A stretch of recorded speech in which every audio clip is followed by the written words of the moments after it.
Liar. Everywhere. On netrootsradio.com.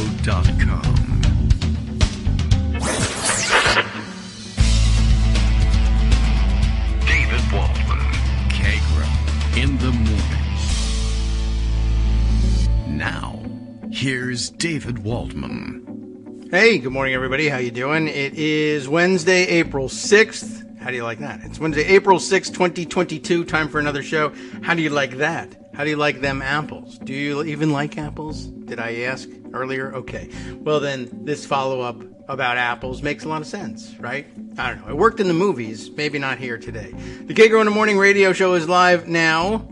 That, I'm sure, will work. We're reading the tweet from Bill in Portland this morning.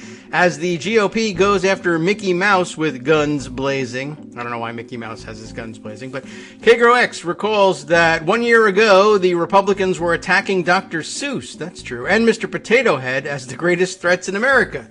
So it goes. Well, of course, in fact, it is Bill recalling that 1 year ago this was happening, because I forgot, and thank you. Great reminder. I mean, maybe that's something to do.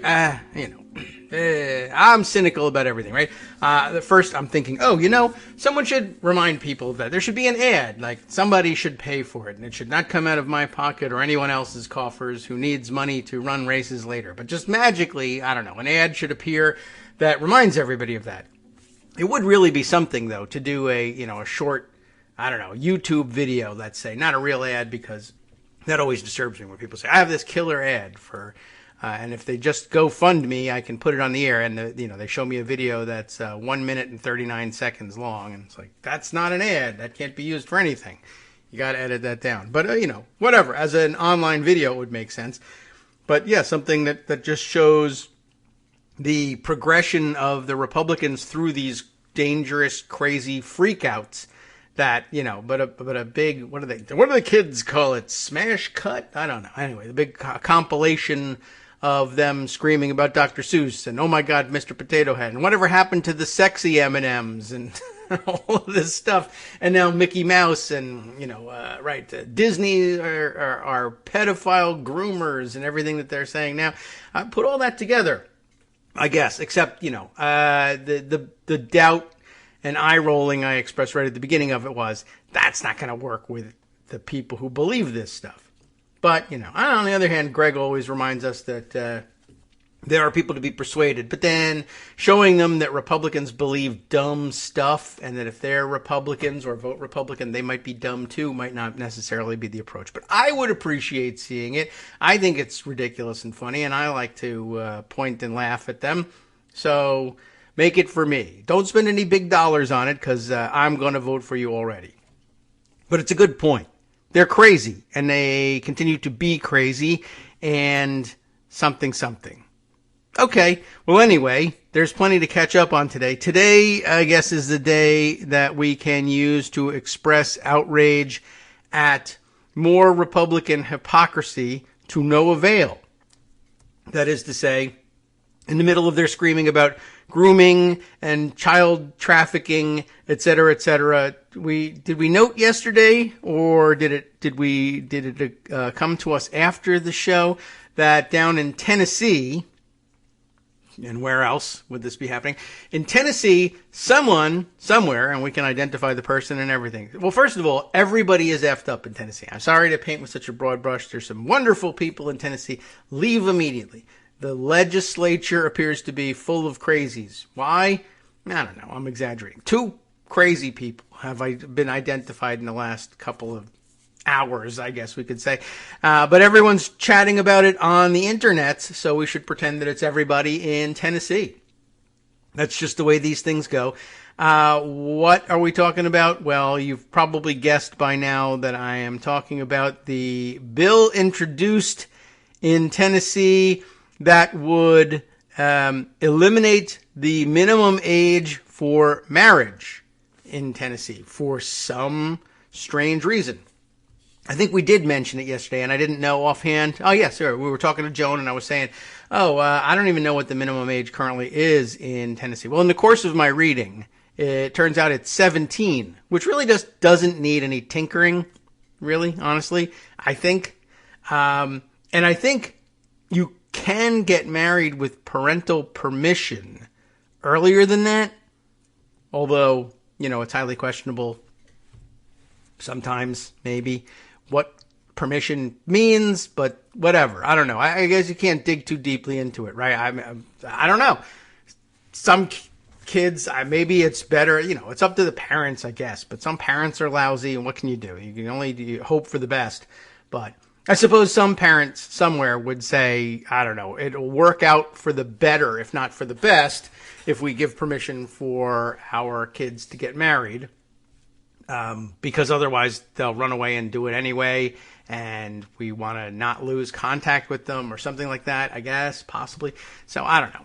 Anyway, I'm sorry, Tennessee, I judged you too early. But at any rate, I don't understand what's wrong with just leaving it at 17 and saying, if you want to get married earlier than that, get your parents' permission. And, for the 1 or 2 cases, I'm guessing, over the course of, I don't know, several years, let's say, it's probably pretty infrequent, that there's a critical mass of Tennesseans saying, I need kids in this state to be able to get married without having to ask their parents, because that's a great way to start out in life, and we should be encouraging. I don't really know what motivated this guy.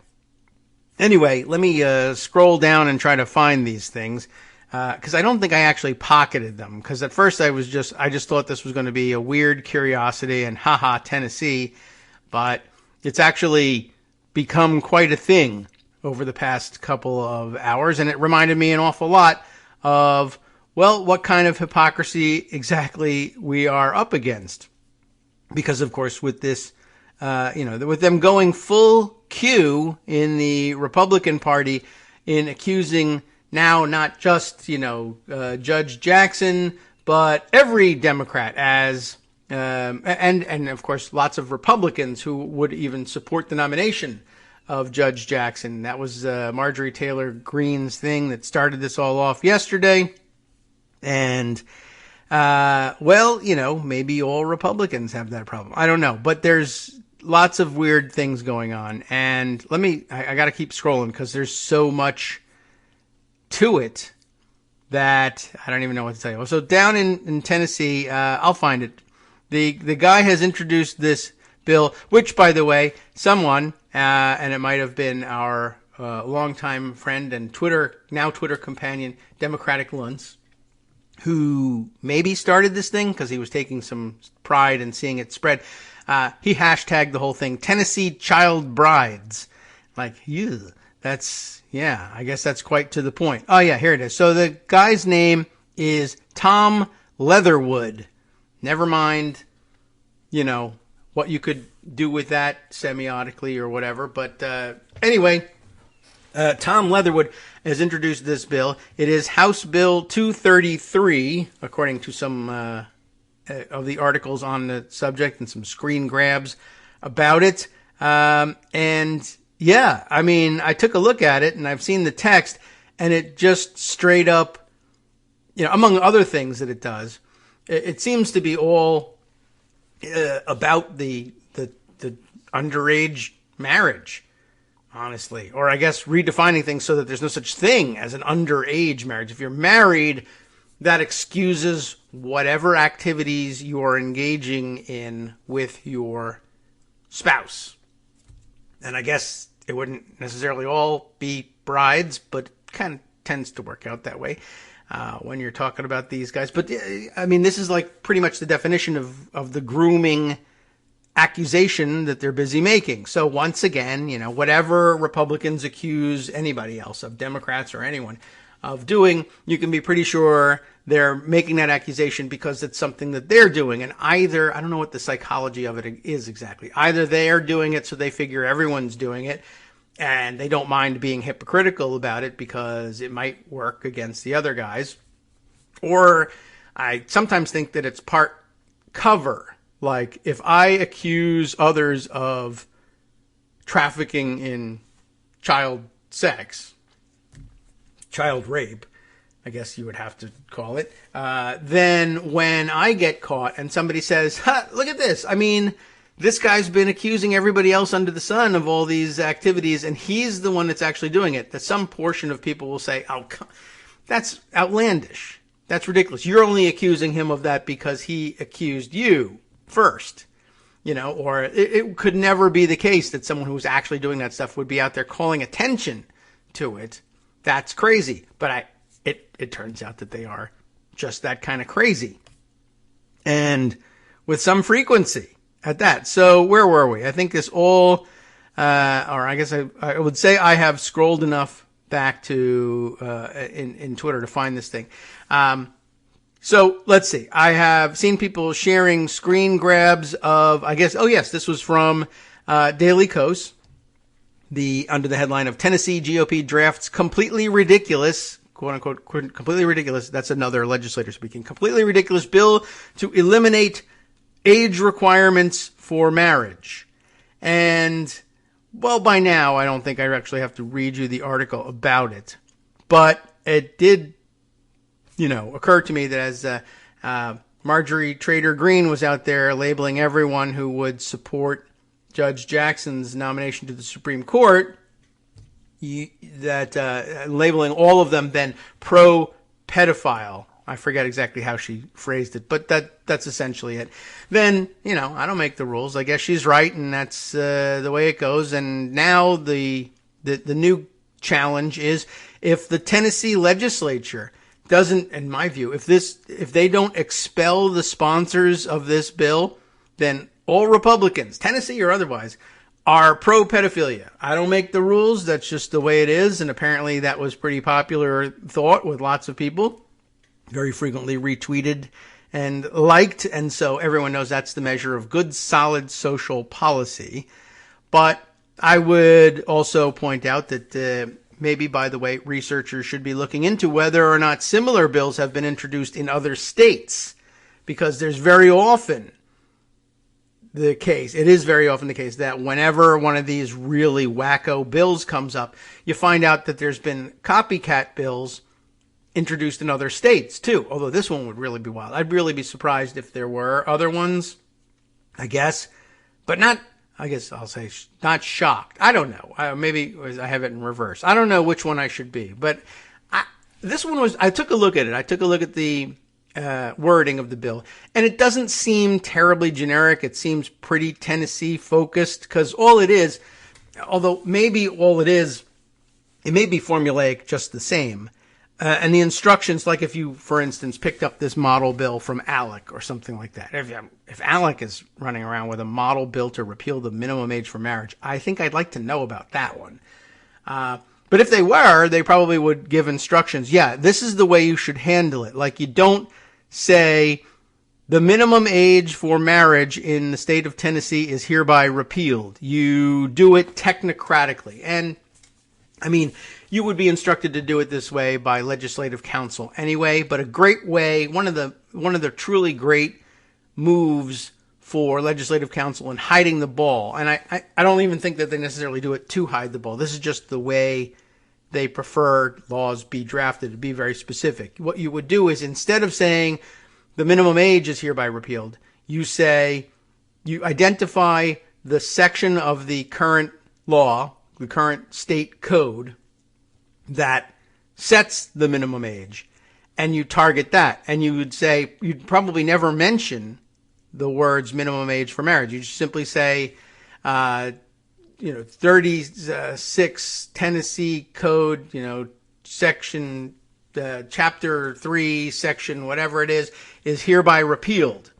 And, maybe if you have different language involved, you can say, or it's hereby amended as follows, and you just surgically lay out the language that you want inserted in the place of the deleted language, and you might never have to mention minimum age. And if you're not resetting the minimum age to some other number, then you don't have to say it at all. You just say the section that has it is repealed. And that's what this bill does. Now, there's some other things too, but they all seem pretty well targeted to how marriage is defined in Tennessee and how the procedures surrounding it should be adjudicated.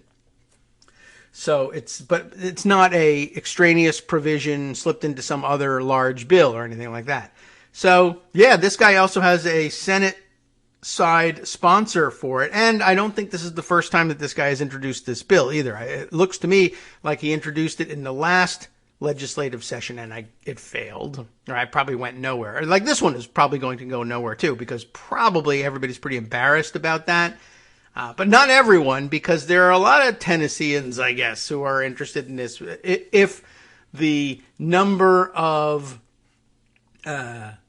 interested parties among the Tennessee Republican Party are any indication of the population at large, then I guess there's some significant interest in this. Anyway, so this guy, I'll have to start marking some of these things for inclusion in Pocket so I can share all of this to you, with you later. But yes, wow, there's an awful lot. Oh, and I should mark this for use later too, because this is a good follow-up. I'll just open it up. There's so many things happening. But yes, here's some of the language, in fact. The Tennessee Child Brides Bill does more than just eliminate the minimum age for marriage, by the way. As I mentioned, there are a couple of other things. But here's an actual screen grab of the text, the beginning text of the bill, House Bill 233. And again, it only kind of hints at what it's about. Formally, it says, an act to amend Tennessee Code Annotated, Title 8, Title 10, Title 16, Title 36, Title 39, Title 67, and Title 68 relative to marriage, just marriage. And then the instructions. Be it enacted by the General Assembly of the State of Tennessee. Section 1, Tennessee Code Annotated, Title 36, Chapter 3, Part 1 is amended by deleting Sections 36-3-103 through 36-3-112. And one of them in the middle there, like 105, is the one with the minimum age of marriage. And that's all it takes to eliminate the minimum age. You just throw out a bunch of numbers. It's very convenient. You don't actually have to say, I want to marry children. You can just do that. But by the way, one of the things that gets thrown out in the middle of that range is 36-3-109, which, as it turns out, I just thought this was interesting. I don't know whether this is relevant to the guy's case either, but this is the prohibition against issuance of marriage licenses to drunks, insane persons, or imbeciles. That's the language they're using still.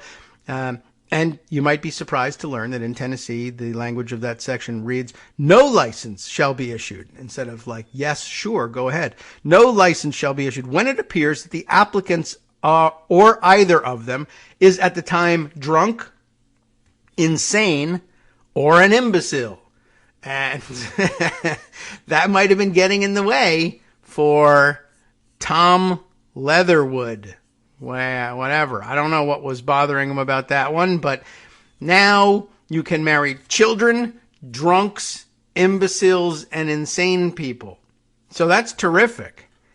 What a honeymoon haven Tennessee is going to become. By the way, I was also interested. I picked up a Daily Mail report. The only papers that had written about it by yesterday afternoon, the only outlets, were the less than trustworthy Daily Mail and the now less than trustworthy Newsweek. But I did find some interesting language from the sponsor of this bill. I thought it was kind of interesting. The sponsor of the bill holds himself out as one of the big supporters of Tennessee's definition of marriage, which is, of course, because Republicans wrote it, one of those marriages between one man and and they put the number one in parentheses, one man and one woman, et cetera, and they go on from there, which is interesting because, now, of course, it can be between one toddler and one man, or one woman and one, infant. Who knows? It doesn't have to be. That's interesting. I'd like to grill them about that and say, you were a huge supporter of, and you insisted that God demanded that marriage be defined in the state of Tennessee, because that's what God is concerned with, the state of Tennessee. That marriage had to be between one man and one woman. And it says here that you can marry a child. It doesn't matter to me if it's a heterosexual union. If that bride is 9 years old, you haven't married a woman. Sorry. So what does that mean for them? And the answer is nothing. Gimme-tarianism. Shut up is basically what the answer is. In this article in the Daily Mail, let's see, the headline is Tennessee Republican pushes bill to allow child marriage, and that's in all caps. That's interesting.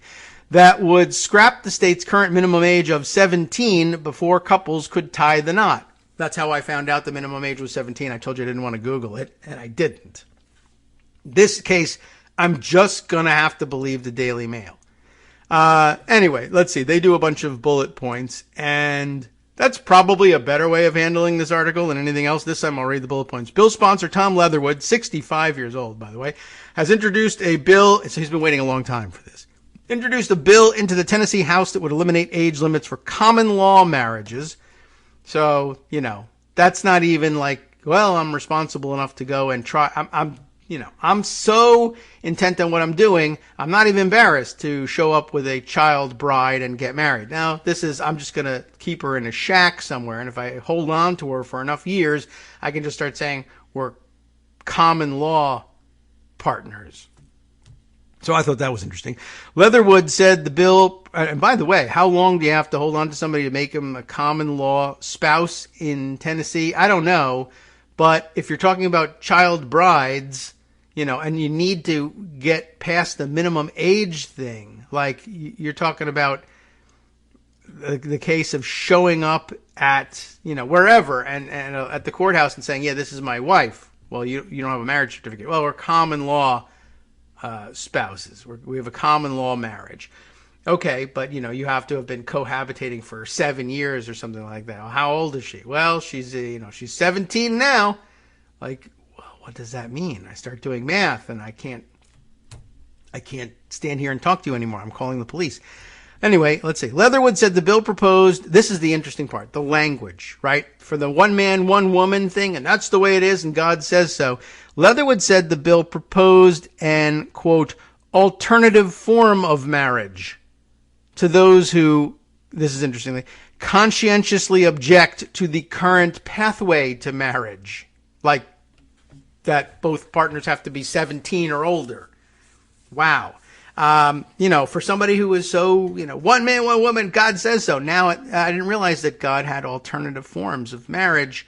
I actually knew that was the case because there's all sorts of alternative forms of marriage out there. But they insisted there was only one, except when you need another one, right? So, this is like the ultimate gimme-tarianism. One man, one woman, unless I want a kid, in which case that's an alternative, a God-endorsed alternative. Opponents of the bill worry that the lack of age limits could cover up child sex abuse, and it does. It has the effect of whitewashing it, right? If you declare yourself married to the 11-year-old that they find you with, and, say you are able to prove that she's basically been in your possession, you've been living as husband and wife for the requisite period of time under common law, you should still be arrested, but apparently it means, no, you can't be because you're married, even though, I don't know. He was very comprehensive in the various sections of the law. I didn't read all the sections that he was repealing. Maybe the one that says, yeah, even if you're married, if the girl is, 7 years old, she can't consent to this. There's still statutory rape. But maybe he repealed that too. Anyway, Nashville Representative Mike Stewart, 57. I don't know why they had to give his age necessarily, because he called the bill ridiculous. Quite honestly, if he's 12, he's still right. He said the bill was a get-out-of-jail-free card for people who are basically committing statutory rape. The state law currently allowed children 17 and older to get married. And if you're older than 17, you're really not a child, I guess. You are, but we like to say you're an adult at 18. Minors are required to have parental consent. So there's a whole article that goes with it. I'm just astonished that this guy, I don't know, Tom Leatherwood looks like kind of a bit of a weirdo, I would say. But, I think most people look like kind of like they're weirdos. But I guess, that's being colored by the fact that I know he's out there sponsoring this crazy bill. It turns out both times I think he's had the same Senate sponsor, and really we should go and call that bill up so that everyone can see it and realize how weird the Senate sponsor is too. I wonder if I could call that up quickly from my search history, because I didn't save that one. So Tennessee Senate bill, oh, there it was. Senate Bill 2290 in the last session, I think. But let me see if these are all. This is the current session, 112th session, which is something else. There we are. I think this is it. I don't know. Tennessee Senate. Yeah, there it is. Senate Bill 2290. So introduced on the Senate side by Janice Bowling. So there you go. That is the name of the Senate Republican perv in Tennessee who wanted to do that. So that's interesting. He's got a woman on board there, and I don't know what that means, but I'm also assuming her gender, so you can't take me that seriously. It didn't go anywhere, as far as I am aware. It looks like they, in fact, well, actually, it looks like they referred it to committee in the Senate side, and I think the House canceled all of its meetings on the thing. It looks like the rest of the Tennessee House is kind of embarrassed by this thing, and good on them, I suppose. But not everybody from Tennessee is equally embarrassed. And wait till I get back from after this break to tell you about another, let's say, alternative form of marriage that is actually using the traditional form of marriage, but an alternative age at which you could get married, or an alternative place to look for potential marriage partners, like, as it turns out, the Future Farmers of America high school agricultural clubs. Whee! Hi, it's me, David Waldman, the same guy who was just talking to you a second ago. Our Patreon subscription drive is still going strong, with over 175 monthly donors who help keep us on the air. If we've helped keep you going during the pandemic, why not return the favor and help us keep going so we can all be together for the next disaster? Patreon.com, Patreon.com, makes it easy to make secure, recurring monthly contributions to support our show. Patreon.com/KagroX gets you straight to our donation page. Maybe you'd like to thank us for keeping you sane during the Trump era. Maybe you're looking forward to in-depth explanations of what's going on in the Biden administration. Whatever it is that keeps you listening, we need your help to keep bringing it to you. And hey, if you happen to prefer using PayPal or even the Square Cash app, we're up and running with those options too. Thanks again, everyone, for all your support. We literally could not do this without you.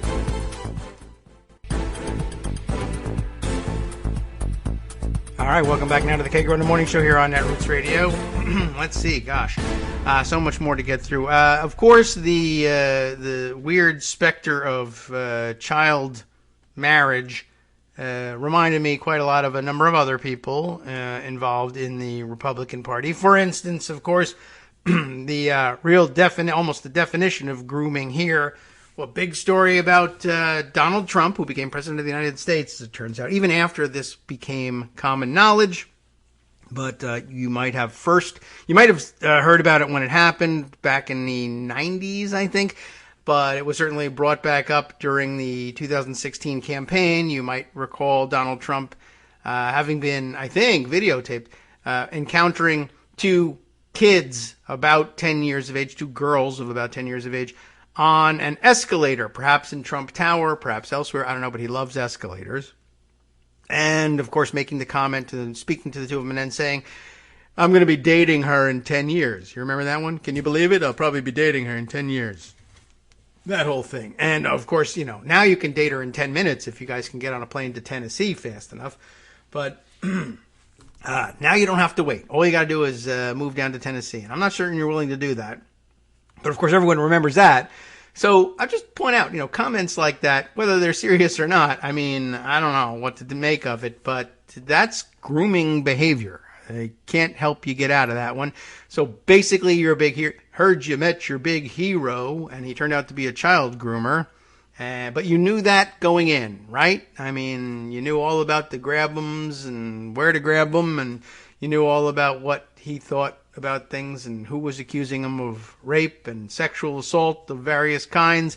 And then, of course, the grooming behavior, which didn't stop there, of course. I mean, what do you make of a guy who says things like that? Then there's also, of course, the interview alongside Marla Maples when their daughter Tiffany was born. And you remember that they're asking, so how's it going? How's Tiffany doing? What's she like? And he said something about she's got her mother's legs, right? She's beautiful. She's just the most beautiful baby. She's got her mother's legs. Whether or not she has what she's got here, and of course he's holding, like he's cupping his hands up against his chest. Time will tell. But he's speaking of his infant daughter. We're not sure whether she's going to be busty like her mom or not, but I can't wait to find out. He's a sick guy. I mean, you could dismiss it if you like Donald Trump as, well, he just likes dirty jokes. It's locker room talk. But it happens a lot. I'm going to be dating her in 10 years. We'll see whether my infant daughter grows up to have big boobs or not. Can't wait to find out. Also, I just recently purchased, I now personally own the Miss Teen USA pageant.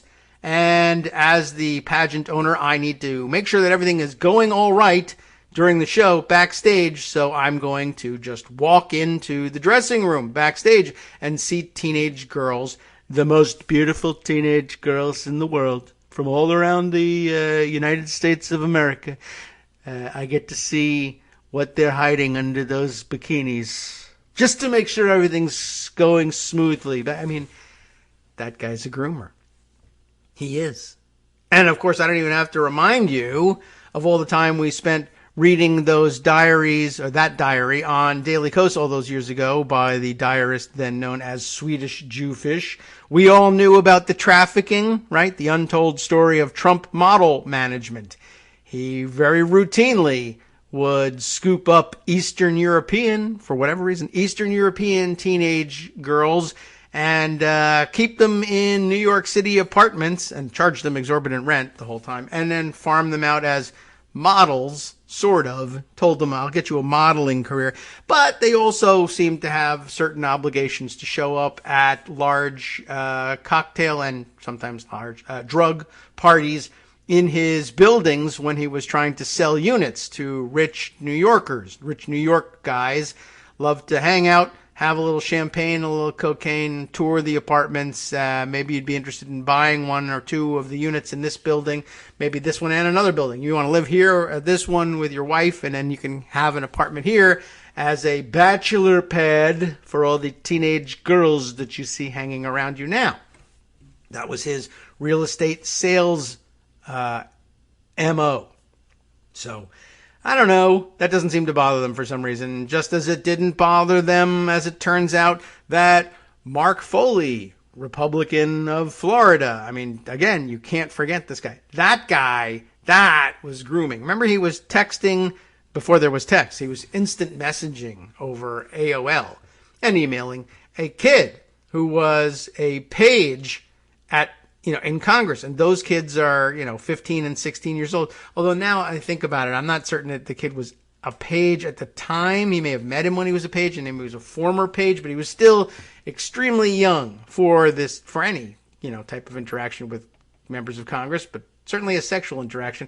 I mean, Mark Foley, forget about it. If you ever read the text of his messages to this kid, I mean, sometimes the kid is just trying to live his life. I don't know why he doesn't just shut, Mark Foley out. Maybe he has, in fact, got some interest in Foley, but the conversation is super sick, just in terms of the kid's just going along, talking about, doing his homework. Or I think at one point he's talking about a costume that he's got to wear, maybe for Halloween or for a play or something. And he's saying he's Quasimodo and, the Hunchback of Notre Dame.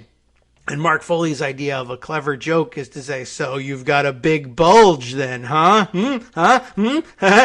Right? How about a fresca?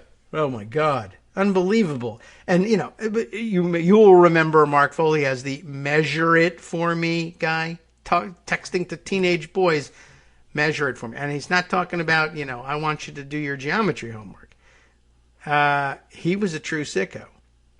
And, of course, he showed up in support of Donald Trump during the 2016 campaign, got VIP seating right behind him at one of the rallies, as I recall.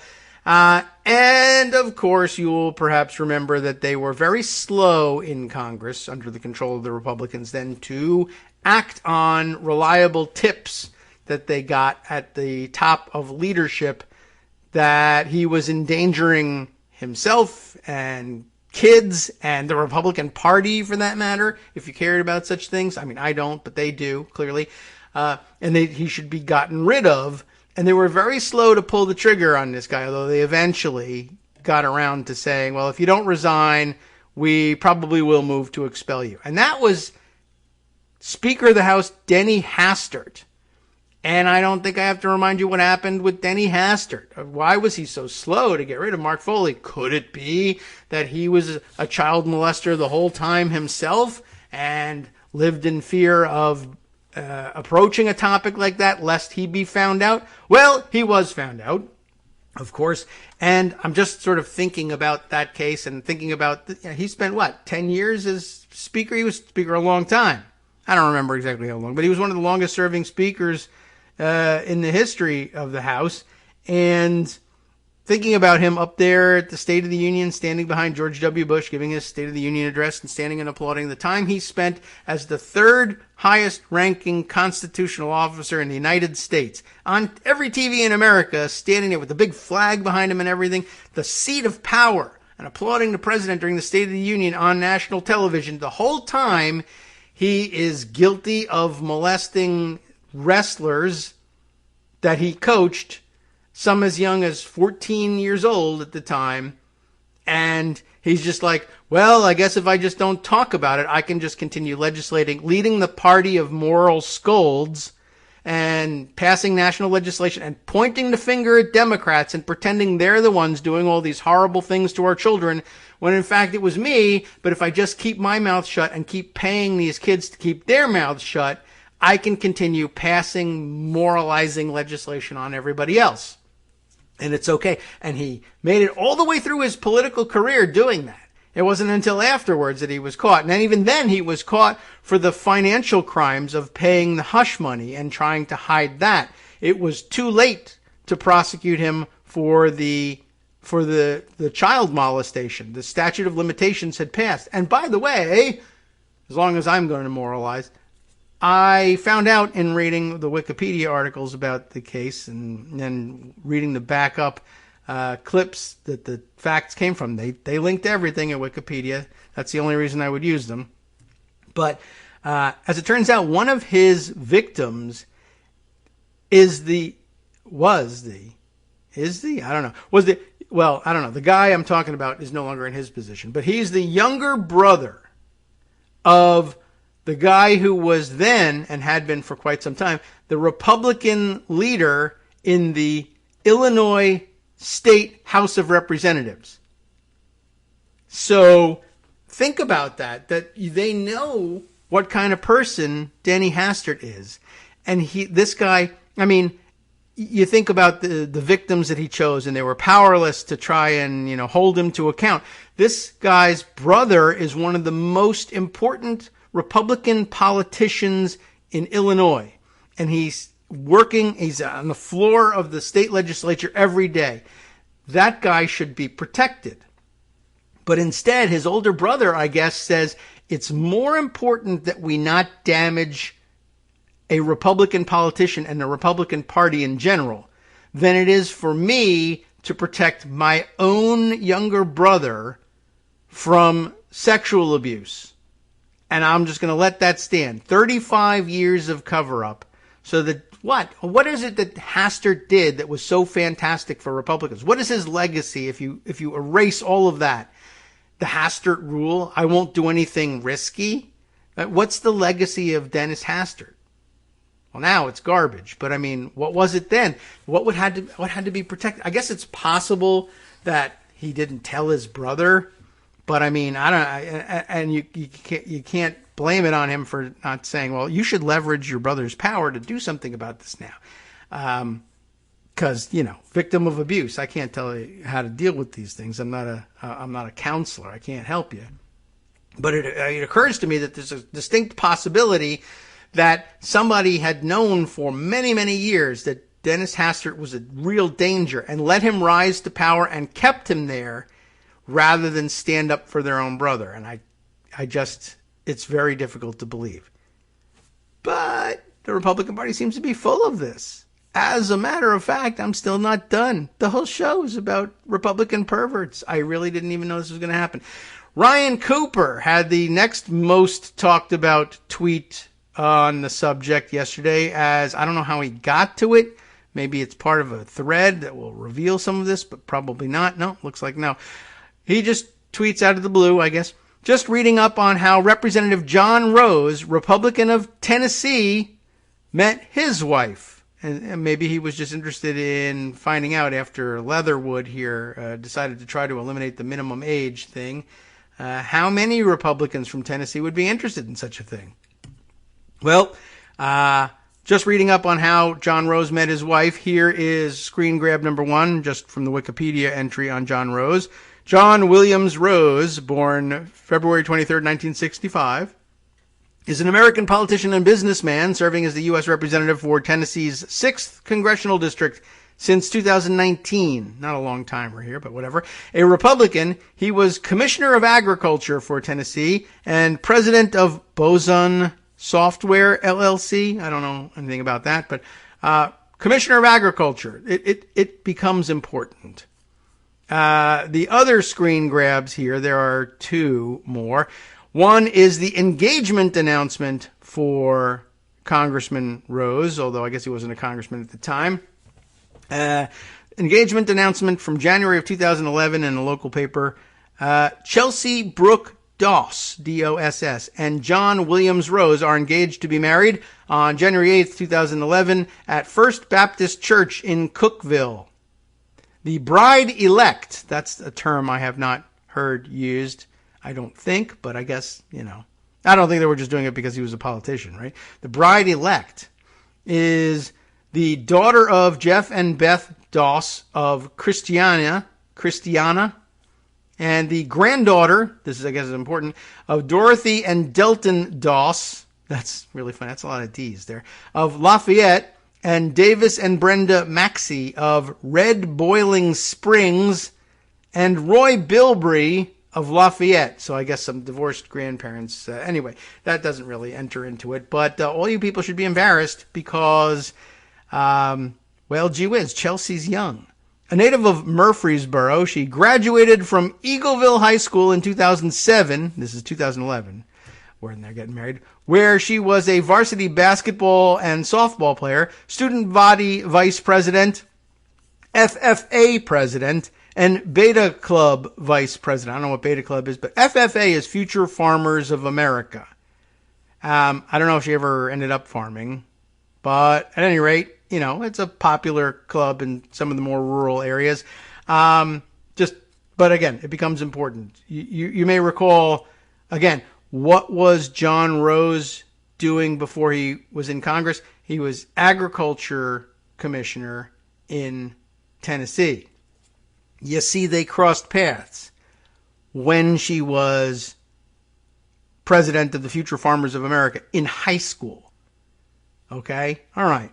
While at Tennessee Tech, she did go to college, she has been a School of Agriculture ambassador, more agriculture stuff. She's really interested in agriculture. Okay. Student government senator, Supreme Court justice, intramural softball player, member of various student organizations and societies, and has worked at the Oakley Sustainable Agriculture Center in Livingston. She's been on the dean's list since her first semester. Congratulations. And plans to graduate in 2011. So it's nice that, she is almost waiting to graduate before she gets married. I don't know why the decision was made to go ahead in January of 2011 when she wouldn't be graduating until May or June, but okay. She was in her sights at that point, right? But you should see the picture of the two of them. You probably have seen the picture of the two of them. It looks like, a graduation photo of grandpa and granddaughter. But hey, whatever. Anyway, there's another clip in here from February of 2008. $1 million set aside for the future farmers of America and 4-H of Tennessee. Tennessee Governor Phil Bredesen met January 18th with Tennessee Association FFA President Chelsea Doss, President of the Tennessee Farm Bureau Lacey Upchurch and wife Kay, President of Farmers and Merchants Bank Wayman Hickman, and 2 members of the Tennessee FFA Foundation Board of Directors. Who are they? Jim Loftus and John Rose, Commissioner of Agriculture. Or maybe he wasn't commissioner then, but he was going to. At any rate, he was involved in agriculture in the state and involved on the board of directors of FFA. In other words, the people who ran the FFA program in Tennessee, the ones who were responsible for the welfare of the kids involved in it. And this picture, it's not of Rose, it's with the governor, Phil Bredesen, who should be standing next to the state president of the FFA organization. It's Chelsea Doss. She's very ambitious and accomplished, I guess, as a kid, which is nice. Guess she knows what she wants. 1, to be a farmer, and 2, to marry John Rose. At any rate, she looks like such a child. It's terrible in this picture. I mean, she's, normal looking kid and everything, but at this point she is 2000, she graduates when? Did she graduate in 2008 from high school? I mean, maybe she's just young looking. So I guess she graduates from high school in 2007, and this is February 2008. So I don't really know why she's there. I thought Future Farmers of America was a high school thing. But maybe you can stay in the organization when you're in college? I don't know. Anyway, so I guess here, if she graduates at college, maybe she's a little young. She graduates at the age of 17, so maybe she's still 17, possibly 18 in this picture. She looks like she's 15, 14 in this picture, I guess. Anyway, it's just, here's where I don't know whether this is their first meeting or what, but they definitely crossed paths when she was quite young. And John Rose, ends up marrying her, and what can I tell you? It's just one of those things that happens that among people who are angry about grooming and want to really, do something serious about it. I don't know. It's pretty disturbing, and you should see. Oh, and there's more too, by the way.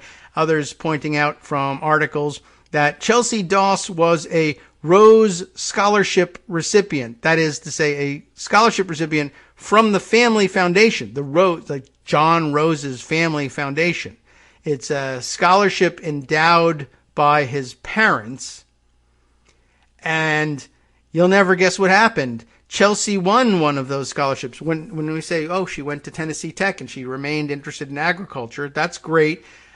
She won a scholarship to college, which is also great, except she won a scholarship from the guy who was 30, 40 years older than her. And hey, baby, how about a scholarship? Hey, and also, before you graduate from college that I'm paying for with my scholarship, what do you say we get married? I don't know. That seems a little strange to me. This is Victoria Brownsworth, who you may also follow on Twitter, VAB Vox. Chelsea Doss was a Rose Scholarship recipient and still in college when they got engaged in 2011. She graduated from high school in 2007. He was 42 when she graduated high school, and golly, that's the way it goes. Respondent to that tweet saying, my money's on him, having first met her when she was 14 or 15. Chelsea started FFA when she was 12 or 13. According to this article, John is a, quote, lifelong FFA volunteer. I mean, a lot of people care about farming, and the people who will become future farmers. It's true. And it's a legit youth organization that I guess has its problems, as many youth organizations do, and it has to do with the individuals who serve in it. Lots of people are future farmers, and nobody molests them or tries to marry them at all. But just, not the case here is what I'm saying. So, Boy. And somebody else points out, folks, he's at it again. There's a March 27th tweet from John Rose, who tweets as John Rose 4 TN, Tennessee. The 94th Tennessee FFA convention is underway. More than 3,000 students are on site to compete, meet, and fellowship. Used as a verb there. You know how they are. For more than 35 years, I've attended this gathering of future farmers. I'm proud to continue as a volunteer this weekend. And it may be that he's not interested in any other spouses or sexual arrangements with any of the kids involved in FFA now. It was a one-time thing, and forget about it. That's it. I'm a monogamist child predator. I don't know. It just, in combination with the whole thing about let's get rid of the minimum age for marriage, I found it striking, to say the very least, the very, very, very least. However, I've said it for about an hour now, so it's probably time to move on, don't you think? I want to follow up on a story I mentioned to you yesterday with an astonishing development, in my view, something that astonished me. I can't believe there are people, well, for instance, people I can't believe are still alive. One, Dennis Hastert. He is still alive. Did you know that? By the way, still collecting $73,000 a year, apparently, in federal pension from service in Congress and service as Speaker of the House. He was an Illinois state legislator before coming to Congress. They've managed to find a way, apparently, to cut off his... I can tell you what they should have cut off him, but they did cut off his pension. And there was something else, too. Oh, yeah, right. He was a high school teacher, and he lost his teacher's pension. I think he lost his state legislative pension, but he has not lost his federal pension. And I don't know why that hasn't happened. And perhaps somebody who's a legislator could now look into that and remedy that. But he's still alive. A lot of people thought he was dead. And that's, of course, perhaps because... when he showed up for sentencing for the financial crimes which he committed in order to cover up his sexual abuse of children, he showed up in a wheelchair. He was in poor health. And I think his lawyers were also hoping that his poor health would keep him out of prison. But no, it didn't work. But by the way, because it was financial crimes he was being sentenced for, he was sentenced to 15 months. He served 13. And he was apparently in poor health. I think he's diabetic, and he'd had a heart attack or stroke or something of the sort as well. He was in a wheelchair at his sentencing. And at any rate, I think there was some concern about his health that may have contributed to, maybe it wasn't a light sentence because, again, it was a financial crime that he ended up getting put away for. But everyone was worried about his health, and maybe he shouldn't even go to prison because he could die there. Although the judge was pretty level-headed about it and said, they have medical care in prison. So, sorry, go. And he did go. That's nice. But I was just thinking about that. So I figured he probably died shortly after release. But no, he's still alive and kicking. So I guess he wasn't that ill after all. Good thing the judge didn't fall for it. By the way, another thing I learned from the Wikipedia article, also at sentencing, that sometimes, particularly when there's a prominent defendant, people will write letters of support for, in support of a lighter sentence, for leniency, right to the judge, and provide character witness. And, he was a great guy. He did all sorts of great, when he wasn't molesting children, he was a fine fellow. And you should go easy on him. After all, he served his country, for God's sake. While he knew he was a child molester, it was a total fraud. And basically anything that he did in public service should be discounted by the fact that he was only in public service by virtue of the fact that he was covering up that he was raping the wrestlers. And that's bad. I think I can come out and say that. But at any rate, the judge got something like 60 letters of support for him. And I like this judge, by the way. He's still a circuit court, not a circuit court, but a district court judge. Appointed to the bench by Barack Obama. So you can be proud of this guy. He says, well, I'll tell you what, I'm only going to accept letters of support for the defendant if they're made public. If I can publish them and publish the names as a matter of public record of the people who wrote in support of Hastert at this point. And do you know that 19 of those letters were immediately withdrawn rather than actually let the court published their names as being in support of Hastert. I don't know whether I think that's a good thing or a bad thing. I mean, it's certainly, I don't know. It seems to show people thought that they could get away with it anonymously is kind of amazing and surprising, but well, not really. Hypocritical, certainly. But at least they had the good sense to say, yeah, this is actually a bad thing to support a guy like this, and I want to get out of here. So they did. I just found that to be an interesting thing. So somebody else I thought was possibly dead turns up today. You remember I mentioned to you that an Ohio legislator had introduced a copycat bill of the Florida Don't Say Gay bill. And they were now bringing that to the floor there. And that's why I thought it would be wise to look and see if there's a child bride copycat thing elsewhere. This is the way they operate, the Republicans.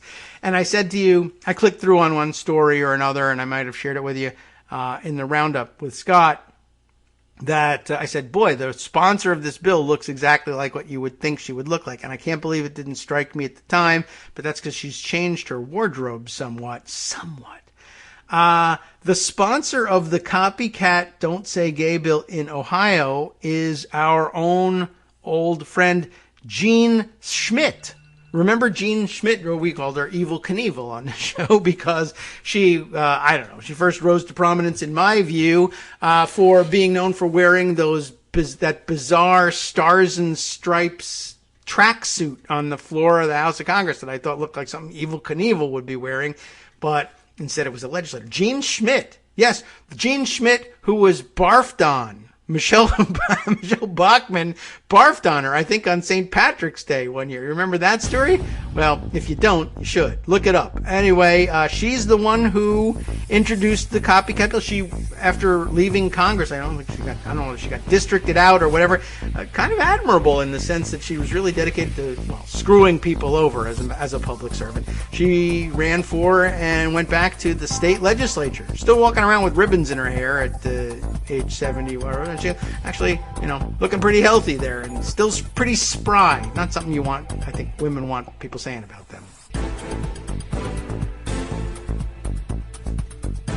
All right, welcome back now to the Kagro in the Morning Show here on Netroots Radio. Guess what? I'm looking through Pocket now. I'm not done. I'm not done with weirdos from Tennessee. I'm not done, I guess, with weirdos from Ohio. But there you have Jean Schmidt surviving. What a fighter. Anyway, yeah, she was a little bizarre. And, should I make a note to myself to look up the Bachmann Schmidt encounter? I don't know whether it's still out there or not. And I believe it was written up it feels like Wonkette would have used this line. One of the all-time most fantastic lines I've ever seen about anything. And as I recall, gosh, I hope I can find it. Well, let me see if I can right now. Live on the air, I'm going to do my research. I'm not going to reveal the amazing line. Do you remember it? Let's see. If you remember this, you will know what I'm talking about. Oh, no, okay. I thought it was, maybe it was originally from Wonkette. I don't know, but it was certainly a Wonkette style thing. But I see it quoted here in Down with Tyranny. You all know Down with Tyranny, Howie Klein's blog, right? But let's see, did they... I'll read you the entry, because whether they're quoting from somebody else or not, you got to hear it delivered. Let's see. So remember that, by the way, back in the day, Jean Schmidt was known as Mean Jean Schmidt. Does everybody remember that too? I called her Evil Knievel because of her mode of dress. Then she switched over eventually to just pink pantsuits, but she also tends to she ties her hair back with a ribbon. It's distinctive, but I liked her Evil Knievel phase. Anyway, Karen Allen apparently had written up this blurb wherever it was. I don't know whether it was lifted from somewhere or whatever. But this past Thursday in Washington, U.S. Representative Jean Schmidt celebrated St. Patrick's Day early in her own unique way. Schmidt, known in her district and elsewhere as Mean Jean, entered the bathroom in the Cannon House office building, stepped in and then slipped on vomit on the floor and fell into it. Yuck, gross, right? But this is the line. This is like the all-time thing I remember, except I couldn't remember exactly where it came from.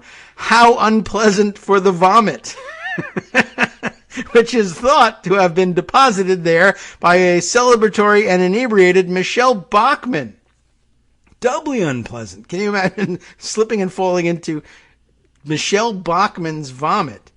And I guess she left it there, too, because she's too important to do anything about it when she vomits on the floor. Schmidt emerged from the bathroom indignantly screaming about the lack of janitorial services therein. Shrill shrew Schmidt soon attracted a group of people with her screeching and gratingly loud voice, who then observed the vomit running down the back of her clothing. Blah, she's a real problem with her wardrobe. Down with Tyranny readers will recall Schmidt's ranting speech in November of 2005, going all the way back now, when she denigrated Pennsylvania's Jack Murtha, causing the ensuing chaos that shut down the House of Representatives for half an hour. She must have had her words taken down. Of last week's spectacle, Politico reader Vaughn D. Taylor said, "Cowards slip and fall. Real representatives never do." Representative Jack Murtha had no comment other than a loud guffaw. What goes around comes around. Mean Gene, even if it's via lunatic extremist Michelle Bachmann. So back in the day, before we had really huge contingents of total lunatics accusing everyone of being pedophiles and spies and God only knows what else and Jewish space lasers, we had to entertain ourselves with idiots like Mean Gene Schmidt falling into the vomit of Michelle Bachmann. Anyway, just bringing back a moment there. How unpleasant for the vomit. What a line. Unbelievable. So Karen Allen, kudos to you. Wherever this was published, if it was, I mean, I can't tell from the format of the blog. No, I guess this is an old school blog, old school format of it back in 2007. So Karen Allen, I guess probably just then writing there for Down with Tyranny and maybe not doing so anymore. But it kind of looks, it was difficult to tell whether it was cut and pasted from somewhere else, but I don't see any link. So there you go. How about that? That's a little trip down memory lane and into vomit lane. In case, I hope you probably didn't think that was happening. But it's going on. All right, let's see. What else do I want? Oh, I'm in the wrong place here. Oh, I might as well acknowledge while I'm here, I've got a email open, and that brings me, it's a good segue because the other thing I have is from email too. But this is totally off topic. Except it's always a great topic. I want to acknowledge another donor to the show, this time via PayPal, Raymond Archambault. Thank you very much for sending along a donation along with these kind words. David, there is no shame in asking your listeners for money. You and Greg are worth every dollar. That's great. I appreciate it. Thank you. We both do appreciate it. Me more than Greg because Greg doesn't get any of the dollars. But he doesn't, I don't know. I feel bad about that. But he seems to enjoy doing the show. Except for today, when he's not doing the show. Maybe he's on strike. I don't know. One of these days I should ask him again, do you want some dollars for doing the show? I mean, we really should. But I think he's just saying, no, I just want to talk. I just enjoy talking to you about the news. It's fun. And I don't do any of the work. I just come on and gab. It feels like not work, I guess, which is the greatest thing about this, except you should not feel that way. You should feel like it's a tremendous amount of work and that you have to pay for it, because you do. Because otherwise I can't justify it to my wife. But it is said frequently that there is no such shame. I acknowledge it. That's supposed to be true, but I have a psychological problem with it anyway. I don't have nearly as much trouble. It's one of those things. I don't have trouble telling you that I think other people are worth money. It's just me that I have a problem with, because I don't know. Because there's so many grifters in the world, and I don't want anybody to think that there's even the possibility that I'm doing that. So I feel like you can't ask for anything. But you can and you should, and Raymond's right, and all of you are right for doing this, and I need to get over it. But, well, you're going to have to send more money if I'm going to pay for the therapy that'll fix that. So this is a self-limiting principle. I won't always be pestering you for money so long as you don't actually give me enough to pay for therapy to convince me that I'm worth the money. But I don't know. People have made millions on it, and I resent the fact that they have and that we haven't. But I like having our small audience so that we can do what we want to do. If we were responsible to a commercial audience, well, I don't know. I guess I get fired a lot. That's okay. Anyway, so I mentioned that there was another email item on the list. I have this from listener. I mean, again, I'm now remembering, gosh, I didn't really get permission from everybody to identify them, but we'll just say Robert here. But Robert, you know who you are. Were you embarrassed? You would have said you didn't want to be identified, right? Robert Wilkie. I'm going to go out on a limb and say we're all friends here. But Robert sent me this note via email about my tweeting about the Tennessee child brides thing. He said, I saw your tweet about the Tennessee law to re-legalize marrying kids and thought you might like to know that in 2019, they, meaning Tennessee Republican legislators, knowingly made a confessed child molester chair of the state education committee. It sounds like a parody, but nope, they really did it. One of his victims got him on tape halfway anyway, accepting responsibility, and they still put him in charge anyway. He even got reelected after the evidence was made public. And it seems to be true. There is a link to prove it.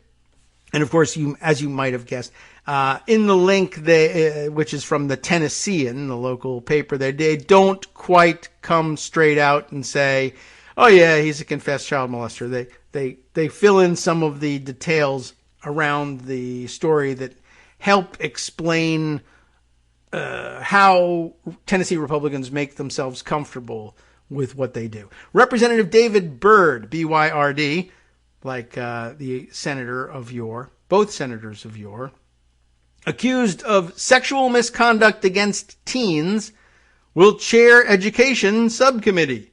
This, according to the reporter Natalie Allison at the Tennessean, dated January 10th, 2019. The story is as follows.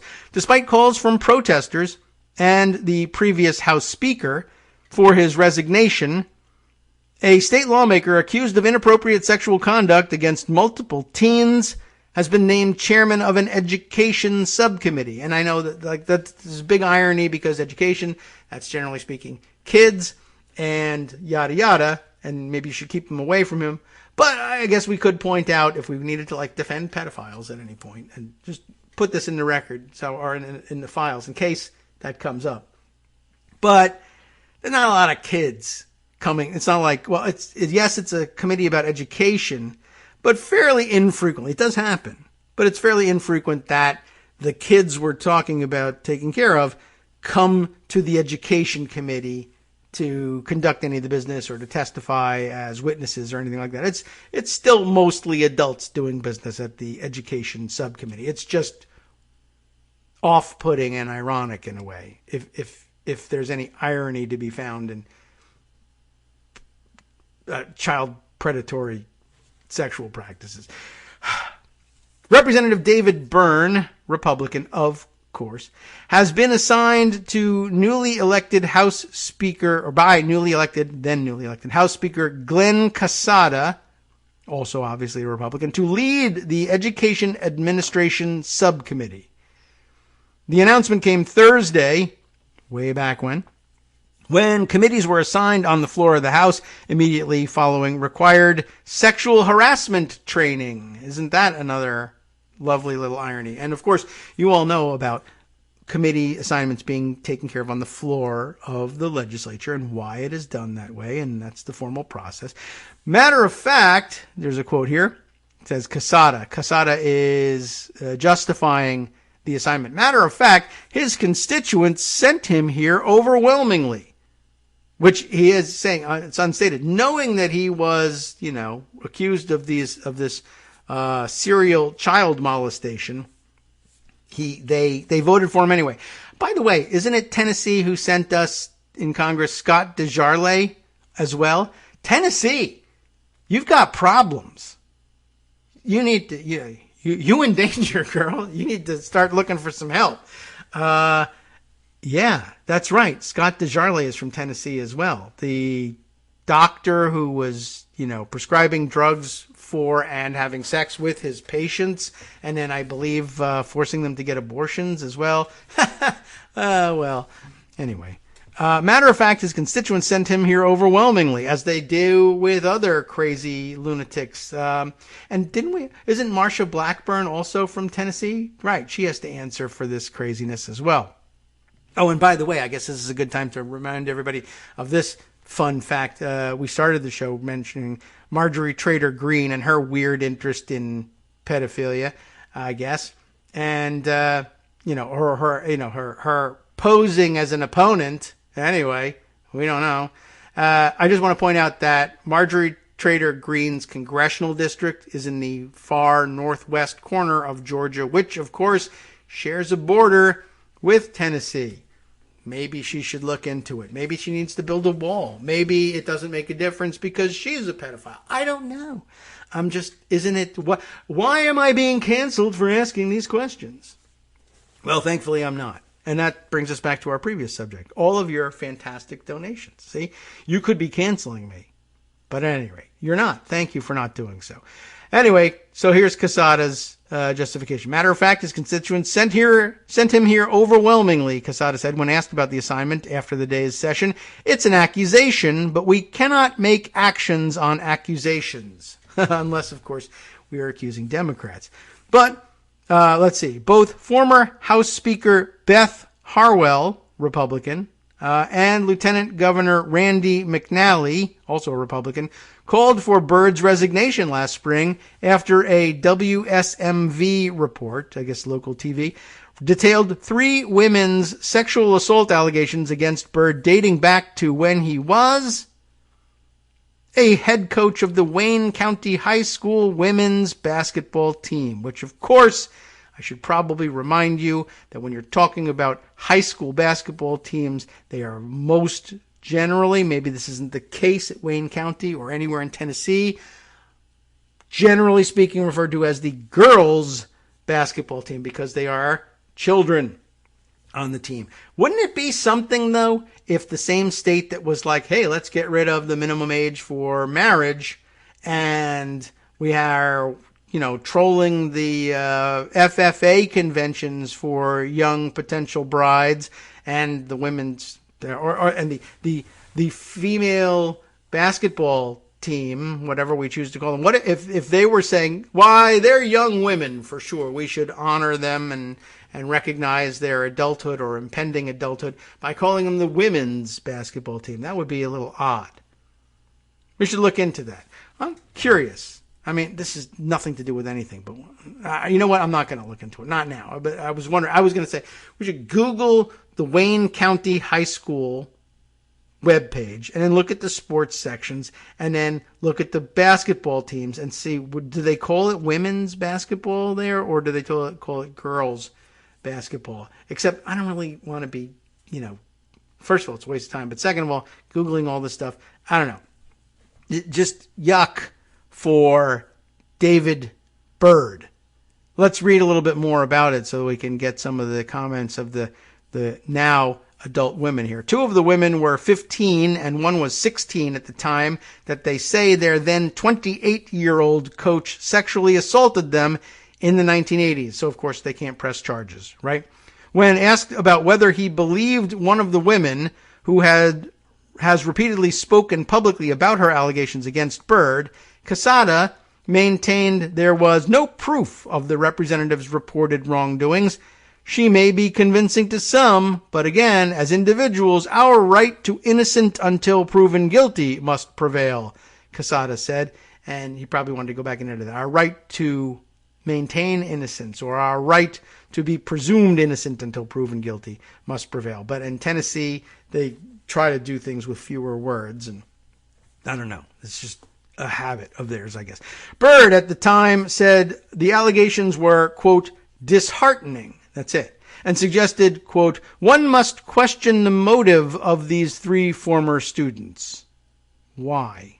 But I don't know. He did, however, apologize to one of the women in a phone call that she recorded, according to the WSMV report. So that's what Robert was telling us about, getting caught on tape, right?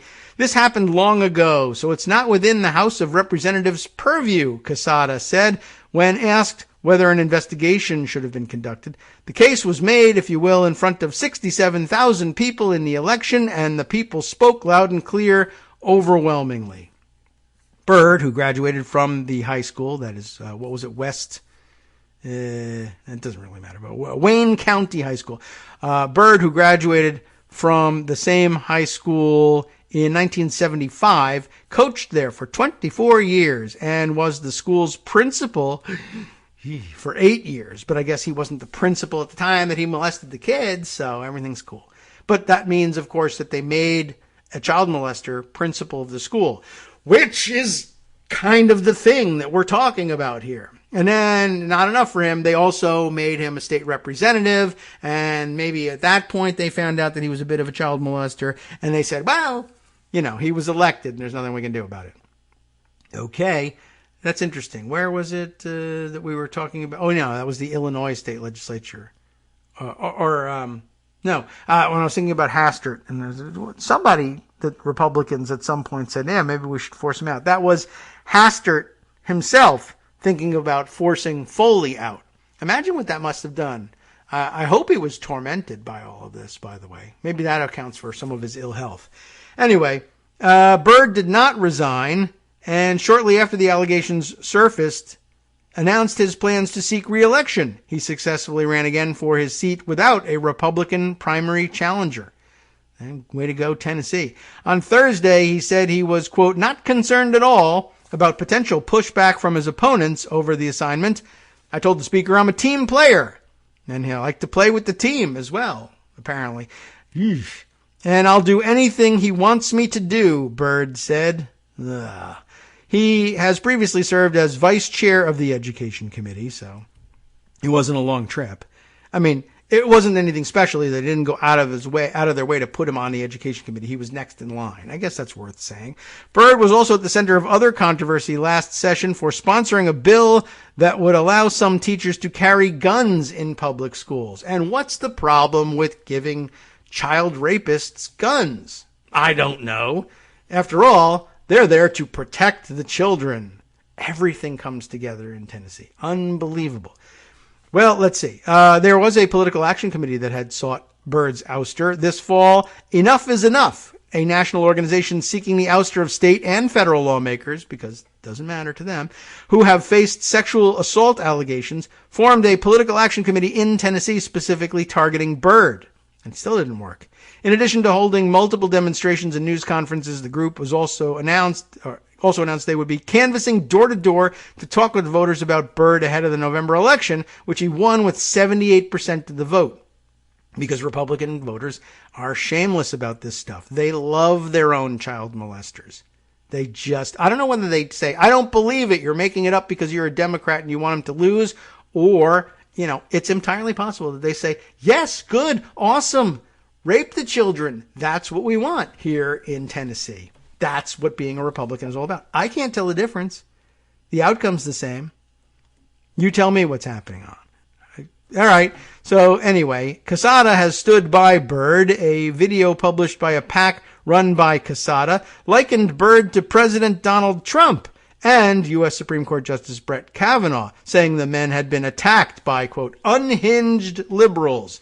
By the way, Disney is the big problem here, everybody. The biggest child predator in America are the people who are accusing Disney of being the biggest child predators of America, but everybody go look at Disney instead. On the first day of the session, on Tuesday, this was way back when they were reporting this thing, several protesters outside the Capitol dressed in red robes and white bonnets, similar to those featured in the Hulu drama, The Handmaid's Tale, and held a sign that said, Quesada protects men who abuse women. Quesada is a man who... Oh, I see. Oh, right. Okay, I'm sorry. Wrong guy. Quesada protects men who abuse women. It was Byrd. Apparently a reference to him. But now, the more I think about it, the more I think that maybe Quesada might abuse women as well. I don't know whether he abuses them sexually, but he certainly abuses them intellectually by dismissing their claims this way. I think I put aside another piece about David Byrd, though, because, oh, yes, that's right. There was a linked article, more news about David Byrd. Anyway, in case you were ever, while we were reading that thing, disgusted and saying, why doesn't God punish these people? We're not supposed to be doing a religious show here. No one says we can't. But I don't know enough about the subject to speak authoritatively. And I'm not a theologian. But it's the sort of thing that makes people wonder, why doesn't God step in every once in a while? And, it's not God's thing. And if you're a believer in punishment after death, then you just say, yeah, you'll have to wait for Judgment Day. Very rarely will God intervene immediately, unless it's weather related. Apparently, God is controlling the weather all the time and rains on people that are bad. Or, whatever. There's a tornado if there's gay people here, like Pat Robertson says. I have a hard time believing that.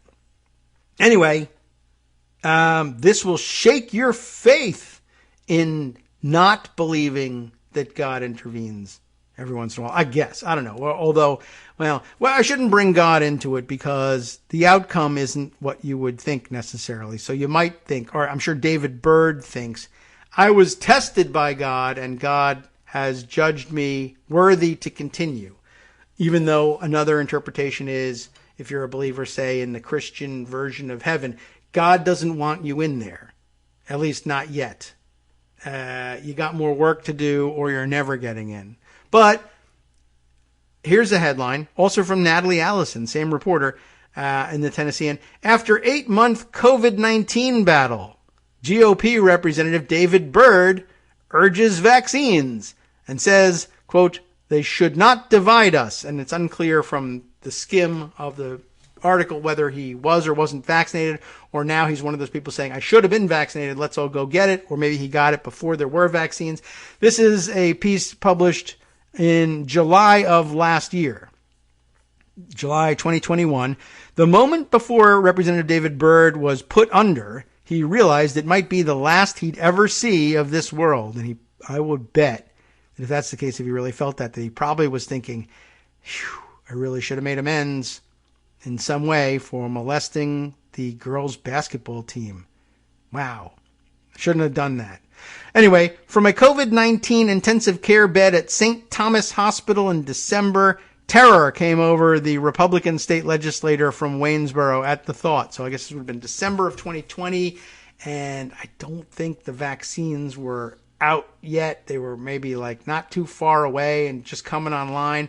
But I will point out that there was, he could have gotten the emergency. This is one of the people that Donald Trump swore he was going to use the military to deliver the miracle cure to, and he just didn't do it. I wonder why.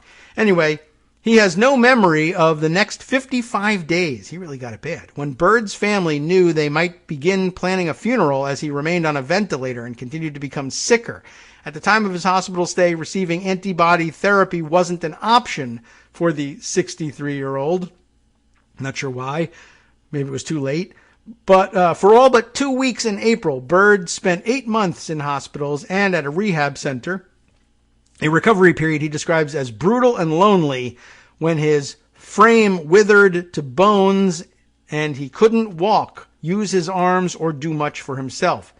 So he really was getting punished good here. But, we don't know. It's just a coincidence. We don't really believe in these things. Perhaps. Maybe you do. I don't know.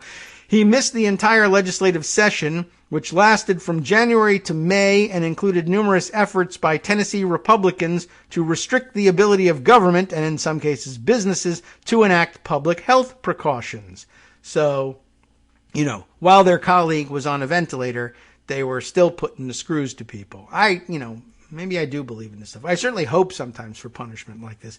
But, after all, I don't know.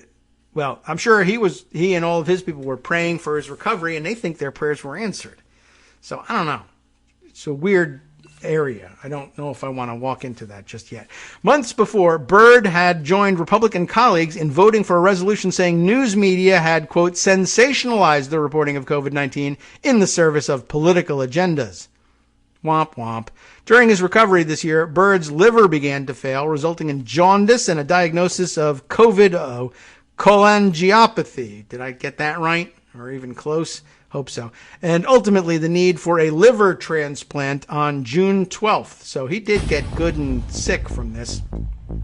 He was certainly put through trial. After nearly dying, Bird is back home and he has a message. It's foolish to think COVID-19 will only wreak havoc on people believed to be high risk, a category in which Bird did not previously place himself. I hope that by sharing my experience, it helps others to act against an enemy that knows no skin color, economic status, or political affiliation, even though that was the aim of all the legislation, and even the legislation in which you participated, saying it was and did have a political affiliation. Sup, fam? It's your boy Darwin, aka Darwin_Darko, aka the most reasonable man in America, aka KITM's senior black correspondent.